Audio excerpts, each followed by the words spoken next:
Hi everyone, this week I get the privilege of sharing with you the readings and the ideas that I've formulated on how can we as teachers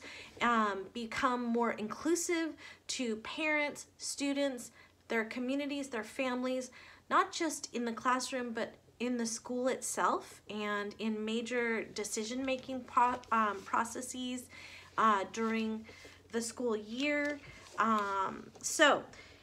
The first thing that Sauto Manning brought up in his article was on deficit thinking and changing that paradigm shift, where we see the communities, the families, the students, even if it's different than traditional education, as an additive, bringing high value with a ton of learning and oral histories and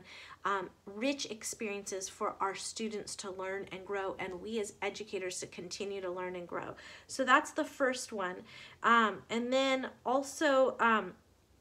how we can make that paradigm shift is continuing education ourselves, being really culturally, linguistically aware, being bilingual or multilingual ourselves, and continuing to grow in that and be a role model to our other teachers, to our students, and then ultimately in hopes of also being a role model or a resource for our parent community. And then we badly need to attract other educators that are also culturally sensitive, linguistically diverse, and come from the backgrounds of the students in which we teach. So we've got to recruit, and how we're going to do that, no right reading shared that this week, but that's badly what's needed.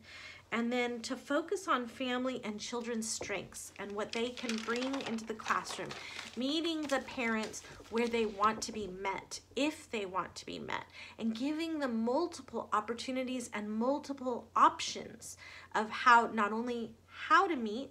where to meet, like a farmer's market or their home, the school setting, a Walmart was mentioned in one of the readings, but also, you know, asking the parents, how do you want me to regularly share information with you, and to have multiple ways to do that, because the more urban community you work in, there are bound to be students that you're going to teach where you don't speak that subsequent language. So having resources for you to be able to do that, and a lot of times it's the student, him or herself,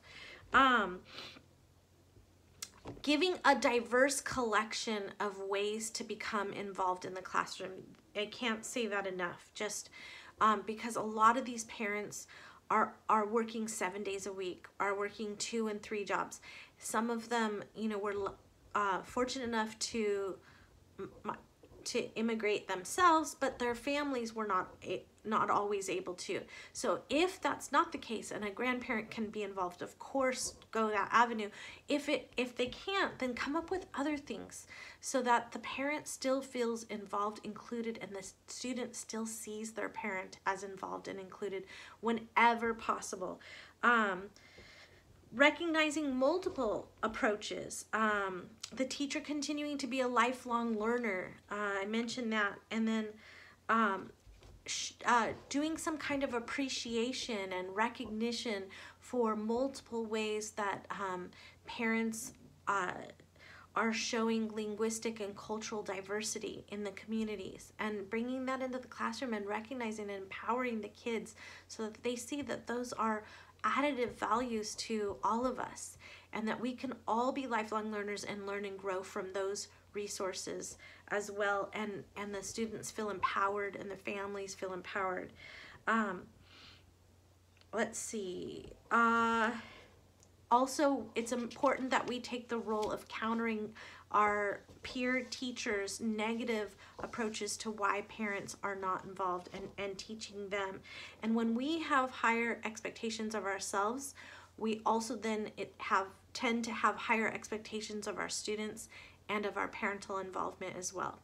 So that's it in a nutshell. Good night, everyone.